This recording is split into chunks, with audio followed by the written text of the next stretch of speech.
This is NAB Show Live.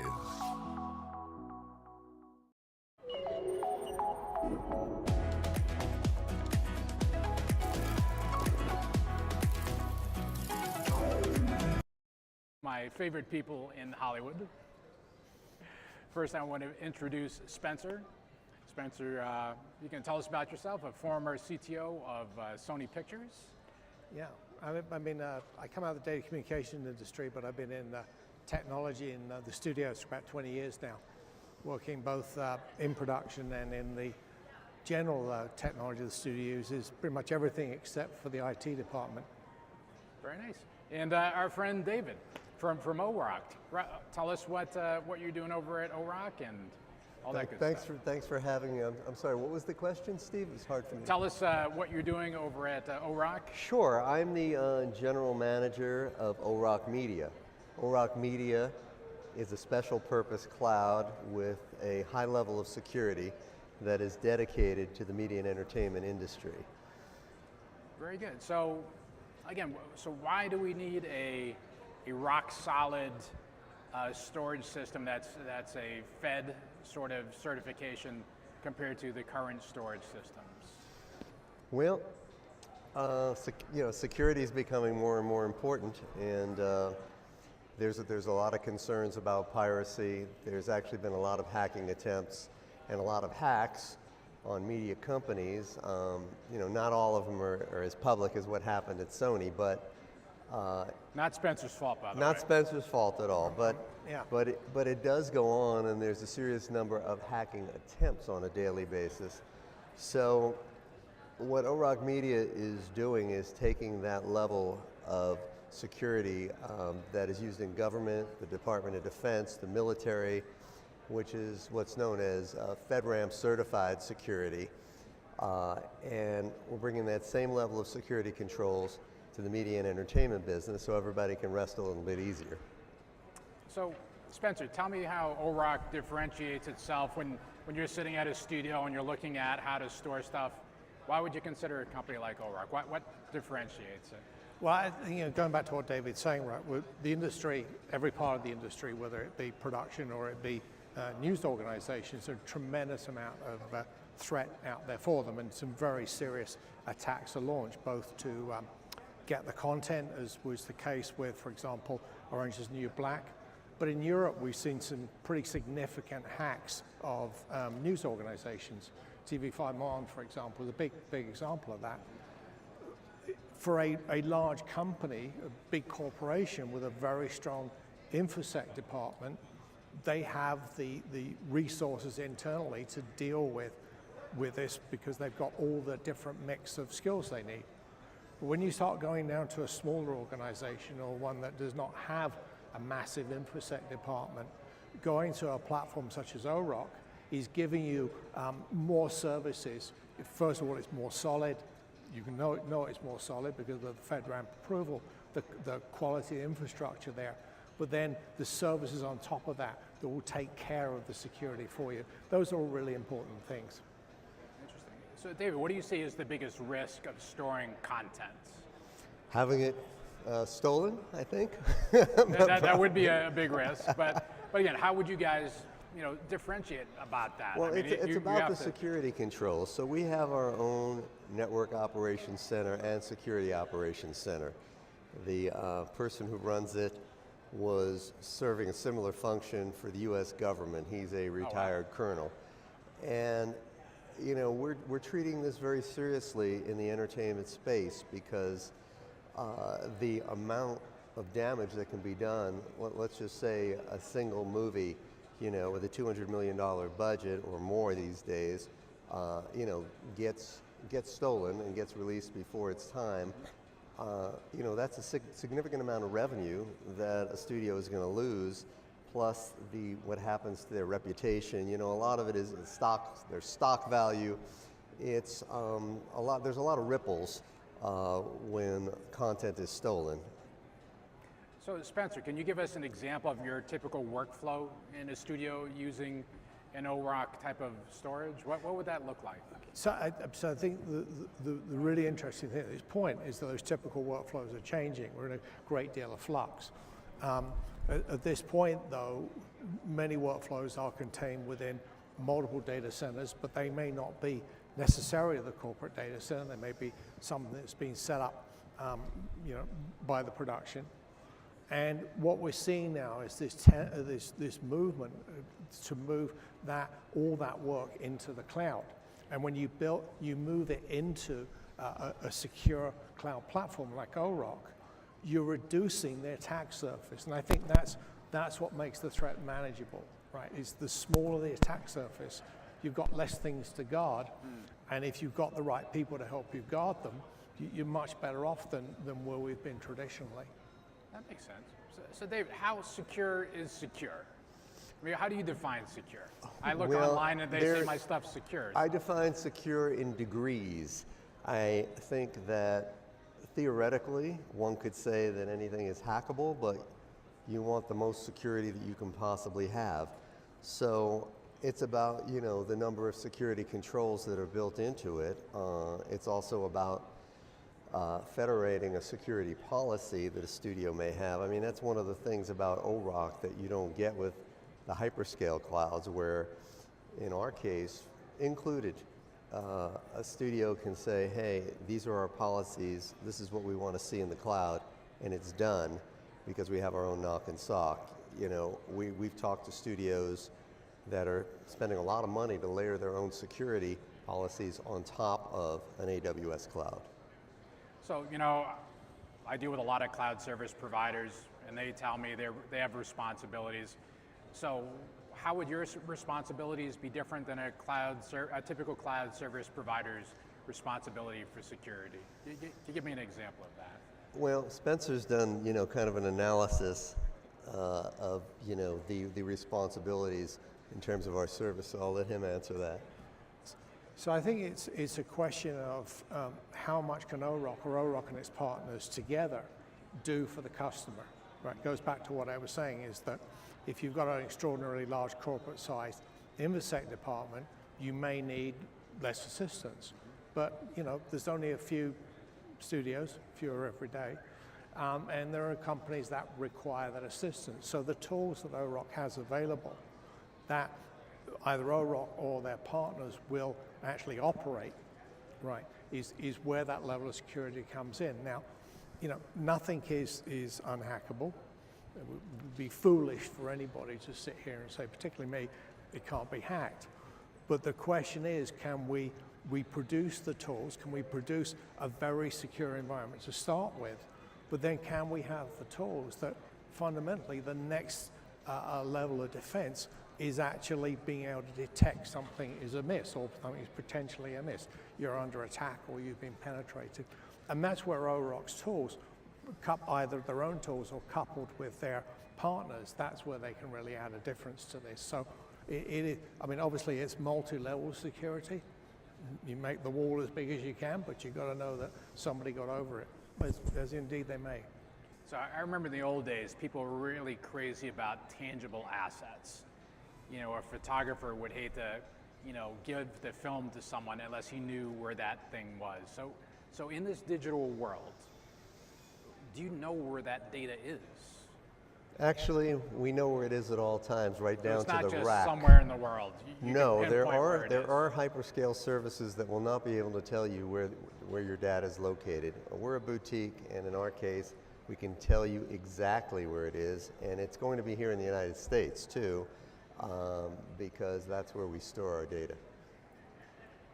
So the data is transferred over a public internet, isn't it? Is that secure? I mean, well, we have a secure gateway that covers what you call the first and last mile, getting to our secure layer 2 connection, which is our cloud, and it's actually an appliance that you plug into your Ethernet, which obfuscates the data and breaks it up into a lot of packets that, in addition to providing security, also provides a higher level of speed and lowers latency, and that's taken to an ORock point of presence, and at that point you're traveling on a layer 2 completely secured connection. So are private networks also available for this, or do you have to do it on the public network? And a client can certainly have their own private network, their own fiber optic cable. Oh, wow. Their own what we call private autonomous infrastructure, which is essentially a bare metal environment where they can choose their own operating system. They can set it up exactly as they would if they were setting up something on premises, to their liking and specifications, and that will be attached to dark fiber, and it's their own cloud in essence. Well, it sounds like a ton of security. So what does all this extra security cost? Well, it really depends on the level of commitment. If there's a flexible plan where you can use our services, not in a private autonomous infrastructure, but in a common tenancy on a flexible basis. And then in terms of a private autonomous infrastructure, we'd have to give a quote based on, the compute instance, in terms of, what you need there, and your connection, and also, your committed information rate. So that's basically going to be the size of your pipe. So if you, you'll have a certain committed information rate, and you can go in and out as much as you want, and you don't get charged for transfer, unlike the hyperscale clouds. If you go above that, you can burst up to 5% without being charged any extra. And then after that, you have to go to the next level because you need a bigger pipe. Interesting. So that's how you would keep cost or your predictability, I would assume, right? Because a lot of my clients on the public cloud, they use a ton of the, originally they budget for a certain amount for their applications. And then what I typically find is they use a lot more processing, a lot more storage than they ever predicted. So you've got a way to predict your cost as their budget. And I think exactly. that becomes so important when you start looking at, particularly at effects-heavy movies, right? Yeah, exactly. The amount of data that they create and the amount of data they transfer, it's typically goes out of control as they get close to the release date, right? And they get multiple companies start working on the stuff, and you have to determine what you're going to kill, right? Which frames don't you want? Right. What scenes do you want to delete? Well, nothing, right? I want to keep everything. Yeah, you never exactly. know when you're going to come back and edit, right? They may do renderings over and over again, which means transferring those frames. And I think that's the point where your budget is very much under attack anyway. The sort of predictability of this becomes important. Another thing I just want to add is that there's no vendor lock-in with us, because with other companies, I know some major companies that have wanted to move from one of the hyperscale clouds, and it was too expensive to get their data back. They were kind of stuck. It was like the Roach Motel, you come in but you can't go out. You don't have that with us. There's not that worry. So especially for companies that are just going to the cloud now, it's been a very compelling argument. But we also have a point of presence at all of the hyperscale clouds because we have a telco partner. And so in a multi-cloud environment, we're right there at the connection. So you can work with us in terms of moving data into our cloud without having to transfer it long distances. And in one instance, for example, there's a company that's a content distributor, and rather than distributing from a hyperscale cloud where they're going to have to pay for each transfer of data, they're bringing it to our cloud for distribution, leaving a lot of stuff at the hyperscale cloud, but the stuff that they're looking to move, and they've got to move to a lot of places, they're bringing to us. So how is that price list structured? So if I was going to budget for a project, how would I Well, you tell us what you needed, what your requirements are, and we would come back to you with a solution, that would be architected specifically for you, and we would give you a price. It's pretty much based on your own use case, but it's all based on the factors I mentioned before, in terms of those three factors, compute, your connection, and your committed information rate. So what happens when I put together a movie, I've done the budget or a TV show, and all of a sudden we go through and we're shooting a lot of stuff because I got this great director that wants to shoot everything and the camera runs all the time. What happens when I exceed my budget? Well, when you exceed your budget, you're going to get notified that you're going to have to move to the next level, but that is predictable as opposed to just seeing a bill at the end of the month where you don't even know how it was calculated, because if you look at some of the hyperscale clouds, there's so many factors in terms of transferring between regions, which all differ in price, and also, you know, what level tier you're on. I mean, there are consulting companies that do nothing but manage hyperscale cloud prices. So Customers. what kind of storage options are available, and what are their price differences? So, well, the cheapest, you know, is tape, and then the next one up is SSD, and then after that, it's you know, the higher storage solution, which is the high IOPS storage. okay. And for moving that data around, what kind of multiplier is there for that? Well, there's when you say moving it around in a multiplier, if you're talking about an extra charge for that, there is Really? none. There is no multiplier. You can move it around as much as you like. Wow. So that's a vast difference from It's some a other big options. difference. Yes, it's very disruptive. And you know, recently, I don't know if you see Cloud Spectator at all, but they ranked 10 clouds, and on a price to performance basis, the hyperscale clouds were at the bottom because their pricing doesn't make sense. Relatively speaking to, you know, to us, for example.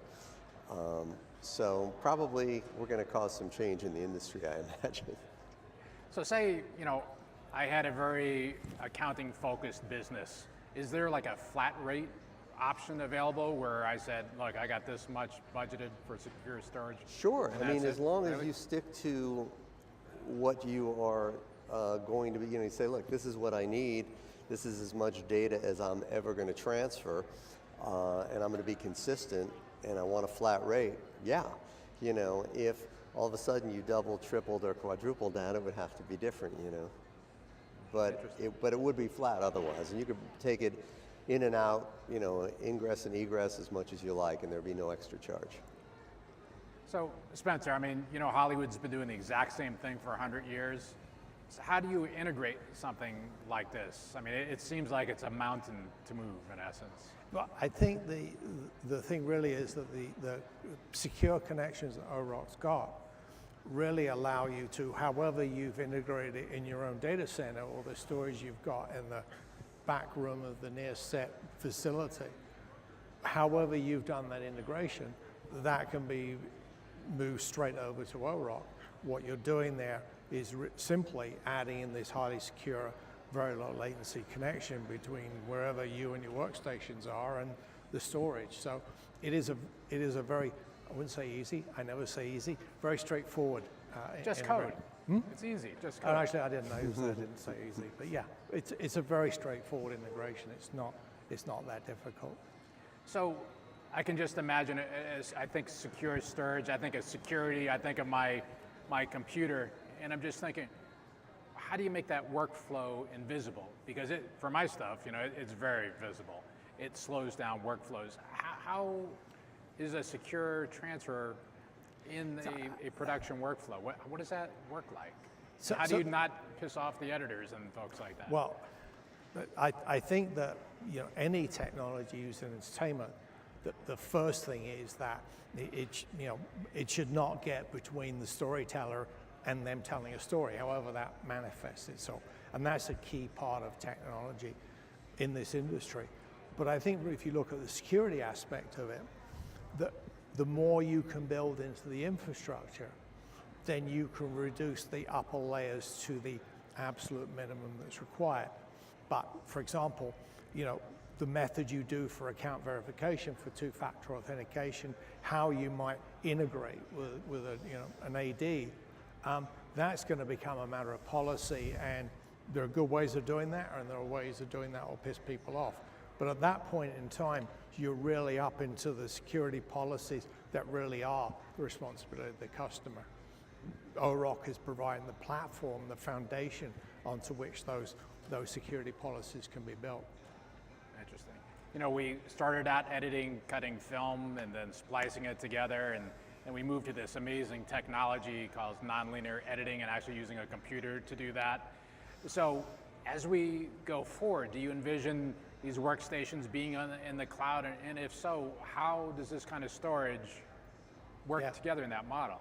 Yeah, I mean, my belief is that the real, I mean, from a production point of view, not talk separate about security point of view, but from a production point of view, the most interesting thing about cloud technology is that everything's is on a network, and you can get to it over a network.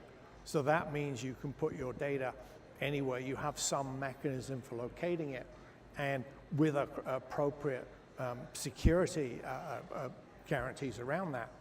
And that means that now you're able to put your data where it's convenient. Typically, these days, actually off-premise in a cloud.